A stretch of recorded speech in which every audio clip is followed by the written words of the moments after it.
नमस्कार मित्रों, मैं हूं आचार्य अंकित नोटियाल। स्वागत है आपका हमारे YouTube चैनल धर्मशास्त्र में। जैसे कि आप जानते हैं कि हम इस चैनल के माध्यम से धर्म से संबंधित, पूजा पाठ से संबंधित जानकारियां लाते रहते हैं। आज हम जानेंगे कि चैत्र मास के नवरात्रे कितनी तारीख से प्रारंभ होंगे, कितनी तारीख तक रहेंगे, क्या शुक्र में हमें नवरात्रों का पाठ करना चाहिए या नहीं करना चाहिए, किस प्रकार से हमें कलश स्थापना करनी चाहिए, किन मंत्रों के द्वारा कलश स्थापना करनी चाहिए और किस समय हमें कलश स्थापना करनी चाहिए, नवरात्रों के व्रत हमें किस प्रकार से रखने चाहिए, उनमें क्या क्या करना चाहिए, क्या क्या नहीं करना चाहिए, ये संपूर्ण जानकारी आज हम इस वीडियो के माध्यम से जानेंगे।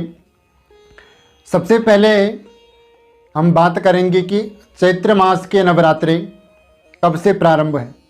इस वर्ष 13 अप्रैल 2021 मंगलवार से प्रारंभ होंगे और 21 अप्रैल 2021 बुधवार तक चैत्र मास के नवरात्रे रहेंगे। और कई लोगों का प्रश्न था कि शुक्र अस्त है, तो क्या शुक्र अस्त में नवरात्रों का पाठ हम कर सकते हैं। तो नवरात्रों का शुक्र अस्त से कोई भी लेना देना नहीं है। नवरात्रों का पाठ हम कर सकते हैं। जैसे अभी गुप्त नवरात्रे आए थे, उनका भी हमने पाठ किया, तो इनका भी हम पाठ कर सकते हैं बिना किसी संकोच के। अब कलश स्थापना की बारी आती है। अब कलश स्थापना हमें किस प्रकार से करनी चाहिए। तो यदि हम अपने घर में किसी ब्राह्मण के द्वारा दुर्गा सप्तशती का पाठ करवाते हैं, तो ब्राह्मण देवता अपने अनुसार, शास्त्र विधि के अनुसार कलश स्थापना करते हैं वेद मंत्रों के द्वारा। परंतु यदि हम अपने आप अपने घर में कलश स्थापना करें तो किस प्रकार से करें, क्योंकि शास्त्र में कहा गया है बिना मंत्र के कलश स्थापना नहीं होती है। भले ही हम अपने आप कर लें बिना मंत्र के, वो एक महत्व है।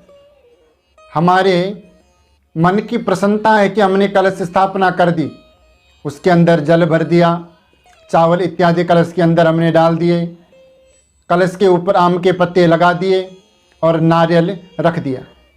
परंतु बिना मंत्र के कलश स्थापना नहीं करनी चाहिए। परंतु यदि हम अपने आप कलश स्थापना करते हैं तो दुर्गा सप्तशती का जो एक श्लोक है कि जयंती मंगला काली भद्रकाली कपालिनी दुर्गा क्षमा शिवा धात्री स्वाहा स्वधा नमोस्तुते, इस श्लोक का उच्चारण करते हुए आप कलश स्थापना अपने घर में कर सकते हैं। इसी मंत्र को बोल करके या माँ भगवती के जो कवच, अर्गला, कीलक हैं, इनका पाठ करते हुए माँ भगवती का षोडशोपचार विधि से पूजन करें। जितनी आपकी सामर्थ्य है, जितना आपको ज्ञान है, उनके अनुसार आप माँ भगवती की पूजा करें, आराधना करें, व्रत करें, तो माँ भगवती की आप पर कृपा जरूर होगी। अब हम कलश के ऊपर नारियल किस प्रकार से रखना चाहिए। तो कुछ लोग नारियल को ऊपर की तरफ रख देते हैं, कुछ लोग पूर्व दिशा की ओर उसका मुख कर देते हैं। पर शास्त्र में कहा गया है कि नारियल का जो मुख है वो पूजन करने वाले जो यजमान हैं उनके मुख की तरफ नारियल का मुख होना चाहिए, तब हमें उसका पूरा फल प्राप्त होता है। इसलिए नारियल का जो मुख हो वो अपनी तरफ आप रखें, तो तब आपका जो कलश स्थापना है वो सफल माना जाएगा। ये शास्त्र विधि के अनुसार है।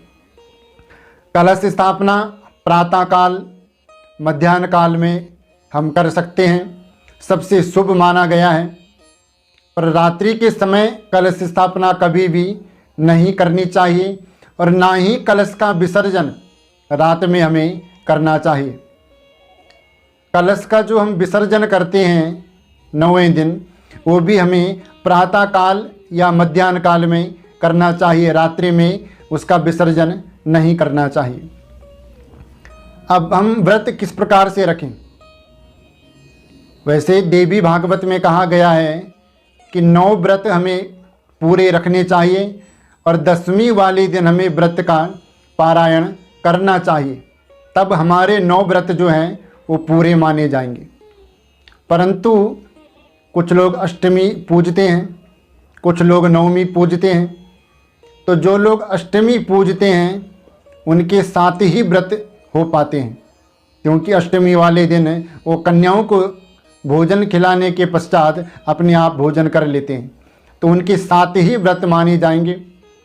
और जो नवमी पूजते हैं उनके 8 ही व्रत माने जाएंगे, क्योंकि वो नवमी वाले दिन व्रत का पारायण कर लेते हैं।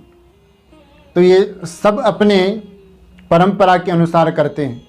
पर देवी भागवत में कहा गया है कि 10वीं वाले दिन व्रत का पारायण हमें करना चाहिए।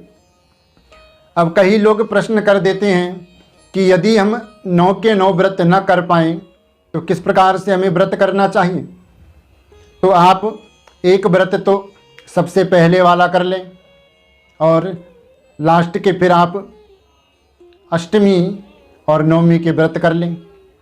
बीच में आप पंचमी के दिन भी व्रत कर सकते हैं, और यदि आप 9 के 9 व्रत कर लें तो वो भी अच्छा है। व्रत अपने शरीर के अनुसार हमें करना चाहिए। यदि हमारा स्वास्थ्य खराब है, हमारी दवाई चल रही है, तो हम एक व्रत शुरू का करें और एक व्रत लास्ट का करें। क्योंकि यदि हमारी तबीयत खराब है, दवाई चल रही है और हम दवाई भी नहीं खाएंगे, दवाई छोड़ देंगे, अपने शरीर को कष्ट देंगे और तब हम व्रत रखेंगे, तो माँ भगवती भी उन व्रतों से खुश नहीं होगी। क्योंकि व्रत का मतलब ये नहीं है कि हम व्रत वाले दिन भूखे रह गए। व्रत का अर्थ होता है कि हमारे मन में, हमारे हृदय में जो बुरी भावना है, बुरे विचार हैं किसी के प्रति, बुरी शक्तियां जो हमारे अंदर हैं, वो हम दूर कर दें, उसको हम बाहर छोड़ दें, उसको व्रत कहते हैं। एक नियम हमने बांधना है व्रत लेकर के। तो व्रत ये है। कई लोग भूखे तो रह जाते हैं, पर उनके मन में दूसरों के प्रति बुराइयां ही चलती रहती है और एक दूसरे की बुराई करते रहते हैं, एक दूसरे की चुगली करते रहते हैं। तो ऐसा व्रत वाले दिन आपने बिल्कुल भी नहीं करना चाहिए। आप दिव्या कवच, अर्गला कवच, कीलक का पाठ कर सकते हैं और अंत में आप सिद्धि कुंजिका स्तोत्र का पाठ भी जरूर करें, तो आपको संपूर्ण दुर्गा सप्तशती पाठ का फल जरूर मिलेगा।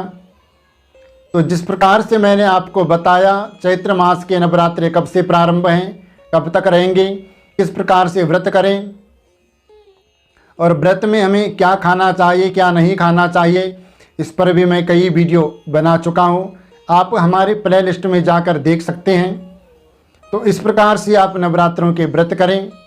तो आज के लिए इतना ही। मुझे विश्वास है कि हमारे द्वारा दी गई जानकारी आपको ज़रूर पसंद आई होगी। हमारे द्वारा दी गई जानकारी आपको पसंद आए तो हमारे वीडियो को शेयर करें, लाइक करें, हमारे चैनल को सब्सक्राइब करें, कमेंट करके ज़रूर बताएं ये जानकारी आपको कैसी लगी। मिलते हैं एक नई वीडियो में, तब तक के लिए जय जय श्री राधे।